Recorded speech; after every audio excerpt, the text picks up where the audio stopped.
to Busted Speakers. I'm Alex. I'm Cam. And I'm Ed. And welcome to another edition of What's the Best Track On, a series on Busted Speakers, where we, unquestionably, without a shadow of a trace of a doubt, find out, with careful planning, precision decision-making, what is the best track on certain albums. And today is my pick. We are going to discuss what we all think is the best track on Metallica's second album, Ride the Lightning. This was my pick just because it pretty much is my favourite metal album. I don't know, maybe there's a couple others from Iron Maiden and Megadeth that rival it. But yeah, I mean, I got into Metallica years ago, and this album just has endured as the strongest set of songs for me. So already I do love all of these songs to varying degrees. And I could see an argument for all of them, as strange as it may be for some of them. So I guess we'll just kick it off with Cam. What do you think the best track on Ride the Lightning is? Oh, geez. You want this to be a short one, don't you? Well. So, yeah, I have had the first 5 or 6 Metallica albums for a couple of years now, and I like all of them. They're very easy to get into. So I guess thrash is just, like, my style of metal, I suppose, even though I haven't really ventured outside Metallica for it yet. I have heard this album before, not recently as of this week in preparation for this video, but for this discussion. But obviously I knew what I considered to be the big 3 from this song: Fight Fire with Fire, Ride the Lightning, and For Whom the Bell Tolls, which, in fairness, is an absolutely killer opening triad. That's not... Well, when you said the big 3, that's not even why I thought the big 3 were. Oh, really? So yeah, I've got a different big 3 in mind. Likewise here. But maybe that's just down to my own personal enjoyment over the years. What have they become the big 3 for me? Which were For Whom the Bell Tolls, Fade to Black, and Creeping Death. Yeah, I'd probably have a mixture of those. I'd probably say Ride the Lightning, For Whom the Bell Tolls, and Fade to Black. So I guess we can all rule out a couple of them just based on what we've said there. That probably speaks a bit to my my unfortunate habit of only being able to remember, like, the opening songs of albums. But, like, you know, For Whom the Bell Tolls is unquestionably iconic. I'd say probably up there with, like, Master of Puppets and Enter Sandman for Metallica songs. It just feels like one of the ones that I hear in, you know, mainstream media, like in movies, you know? Is that your pick? No, that's not my pick. I'm just, okay. Like, I'm rationalizing and stalling again. So yeah, like, those were the ones that I thought would be the most popular picks. And, you know, they are all great songs in their own rights. But, you know, this might be a controversial opinion, but my favorite is one that is probably going to throw off the curve with you two, at least. I think I like Trapped Under Ice the most.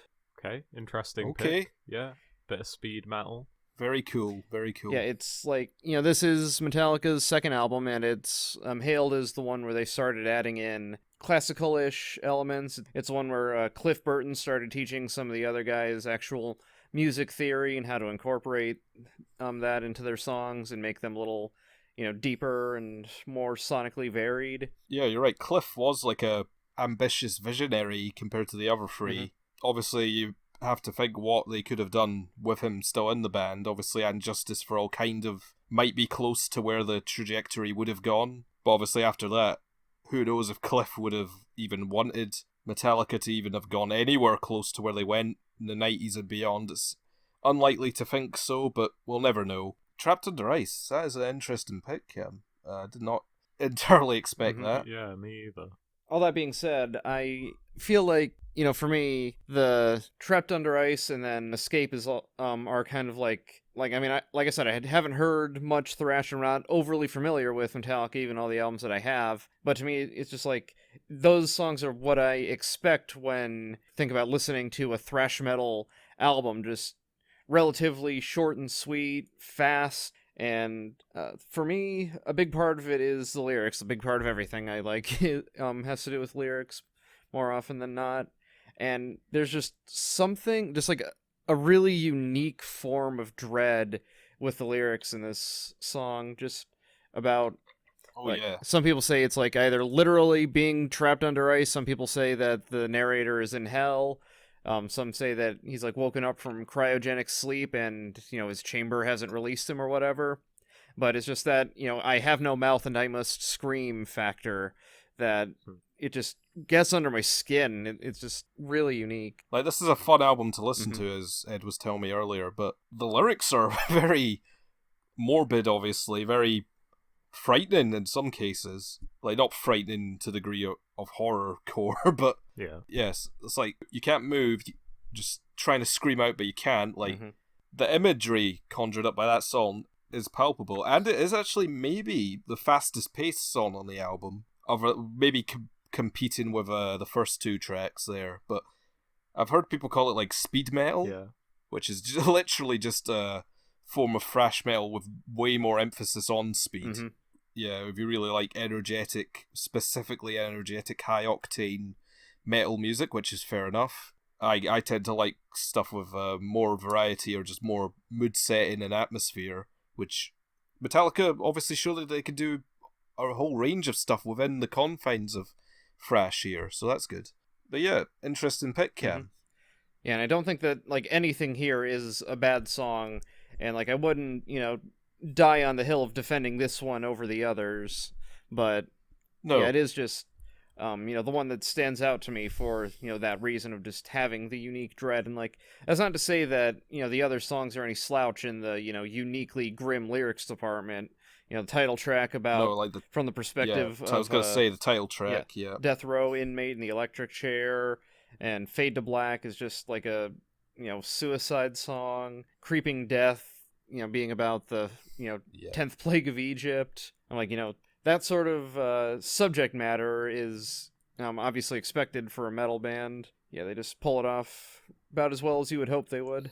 Yeah, and like obviously Fight Fire with Fire is a very angry confrontational song as well, so interesting. Good pick. Even if it is like my 7th favourite. Oh, I guess it's not my pick then. Yeah, just be honest. Big shocker. Yeah. Ed?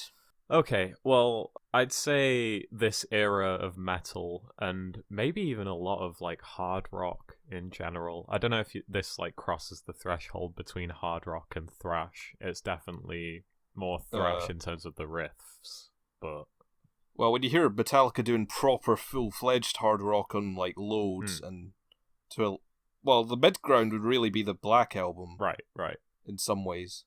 But I guess I'll hear that when I get there. Yeah. I mean, it still sounds like hard rock though, because it is still just heavy rock music at its core. Yeah. Like I said though, this is like a big blind spot for me. Like, I don't have much insight in terms of the genre at this time. Metal in general is a genre that like, and I'm not being one of those, I listen to everything except for metal and rap and country. Like, I'm not being one of those people. It's just genuinely... I've never heard metal added to that, but okay. I have, believe it or not. Like, there's always rap and country for some reason. Yeah, a lot of people trash metal as well, though. Like, they definitely other that genre, even though much like hip-hop and country, it's an incredibly expansive genre. I've just not quite ventured around that expanse just yet. I love albums like Converge, Jane Doe, and King Gizzard's last album is probably the closest frame of reference I have to anything thrash until I heard this. So, like, a lot of people are going to hear that and be, maybe cringe a little bit, but I don't care. That album rules, and so does this one. And I think one of you guys said this earlier, but it's easy to enjoy this. Like, I think from listen 1, I pretty much got a full grasp on everything I liked about it. And as a result, found a lot of reason to revisit it, because the riffs are pretty damn great. Like, the mixing is great. It's probably worth noting that I listened to a remaster of this, the one that's on Spotify, and I couldn't tell you how much better that sounds than the actual original release. But I've never heard the remaster. That's interesting. Well, perhaps, the reason I bring it up is because it kind of factors into my pick. Because I think what makes this album stand out from some of the other metal I've heard is that the mixing really gives it a great sense of atmosphere, which ties in with the kind of theatrically horrific lyrics. Because, like you were saying before, they're not horror in a sense of, like, horrorcore or, like, straight up, like, I don't know. I don't think this is, like, a scary sounding album, but it does have, like, morbid themes and whatnot. But it's very theatrical, is how I'd put it. and that's really enhanced by the mixing. I think the atmosphere is really enhanced by how large the drums sound and the percussive elements, and this is pretty notable specifically in terms of my track pick, because my pick is For Whom the Bell Tolls, which we've already name dropped so far. It was really down to that and Fade to Black, honestly, as my favorite pick. Yeah. For Whom the Bell Tolls, I think, is just the most like cohesive and upfront and focused track on the album, because I think Fade to Black has that really great is it an acoustic guitar intro, or is it just them playing their electric guitars clean? I have no idea. No, I'm pretty sure that is acoustic guitar. Like, I'm pretty sure that is the first time they've ever incorporated that. And Right. the thrash diehards who loved Kill 'Em All thought they were already selling out by just having an acoustic guitar in their music at all. Which, Man, simple times. Yeah. I mean, that track is great. Like, Fade to Black, I probably enjoy it just as much as For Whom the Bell Tolls, and I think there's some specific riffs on that track that are definitely my favourite on the album in general. But in terms of just a full song, For Whom the Bell Tolls is the best for me, because I think it's one of the tracks where pretty much every element of it just comes together really well. Like, the vocal melodies in the verses are just as good as the choruses. Like, they have just as much worth and power. Whereas, like, there's other moments of vocals across this album that aren't necessarily bad in the slightest, but they're not fully on the melodic side, or, like, I like the way he, like, draws out his vocals on this track specifically. It just is fun to listen to. Yeah. I mean, Trapped Under Ice is a really interesting pick, because, yeah, that is, like, probably the speediest track here, unless you count that riff on the intro track. But I don't know, I feel like that song suffered a bit under the mixing. Maybe it's just because of, you know, the time it was released. Maybe it was more difficult to, like, clean up much faster, speedier riffs like that. But yeah, I think For Whom the Bell Tolls speaks to the qualities of the production here, because it has that bell noise that rings out in the intro of the song, as well as later on as a more percussive driving element. And that adds a lot to the song beyond just being an obvious tie-in with the title. Like, it adds a lot of atmosphere, and it's just, yeah, atmospherically, it's a great song, as well as it is a fun song, just viscerally, in terms of the performances. And maybe it's not the most sort of, like, progressive or, like, well-structured song here. I think Fade to Black is, like, more ambitious, more notably ambitious, as well as the closing track. But in terms of just a song that I could just pick up and listen to out of the context of the full album, this one stands out to me the most, I'd say. Okay. My pick is also For Whom the Bell Tolls. I figured. Why'd you figure that? Like, it just seems like of the three that I named, like the first three, that it just seems like the most, like the clearest answer. I thought you'd both have chosen Fade to Black. That's what I thought would have happened. Yeah. So, goes to show you can never fully expect what people will pick. But yeah, it was really close between Fade to Black and For Whom the Bell Tolls for me, because they're obviously just really top-tier, excellent tracks, as is much of the album. But Bell just edges it out for me. Well, first of all, it's straight up just my favourite Metallica song. Damn. I used to have Welcome Home Sanitarium and obviously One as favourites, and they still are, obviously, but I don't know, for some reason, like what Ed was, something about this that makes it, like, draws you in every time you hear it.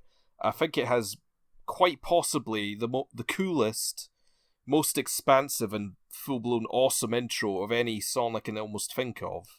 Before getting into the song proper, we get 2 minutes of this ominous bell ringing, which gets incorporated to the rest of the intro.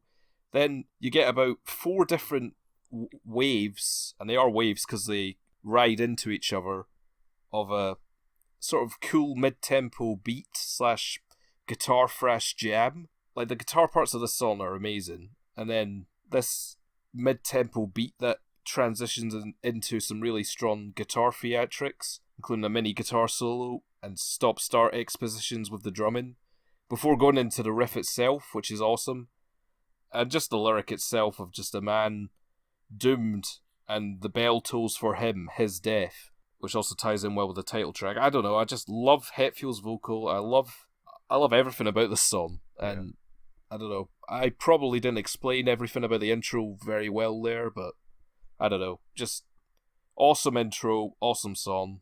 I also think Fade to Black might have the best outro of any Metallica song. Oh man, the riffs that come in midway through that track really gave my pick a run for its money, but yeah. Yep. So yeah, For Whom the Bell Tolls gets 2 tolls. Trapped Under Ice gets 1. I just think it's the most solid powerhouse head bob worthy of the bunch, honestly. It is. Yeah. Anyway, thanks for listening to What's the Best Track on Ride the Lightning. We have not answered this in a very sufficiently great way, but look, all we can do is kill Cam. That's the only way. I mean, if it has to be done. This is what you get for picking Trapped Under Ice. Are you gonna freeze me to death? No, that'd be too fitting. Ooh. Oh, well then it's not worth it. If you like what you heard here, leave us a comment, like, and subscribe, and just hit the For Whom the Bell Tolls notification. Boo. Fuck's sake. Fuck. If you want the video to toll... You can follow us on Twitter at _busted speakers. You can follow Cam on Twitter at subprospector. We've got a Facebook page. We've got no other pages. Okay. And we'll see you sometime in the future. Bye. Bye. Bye-bye.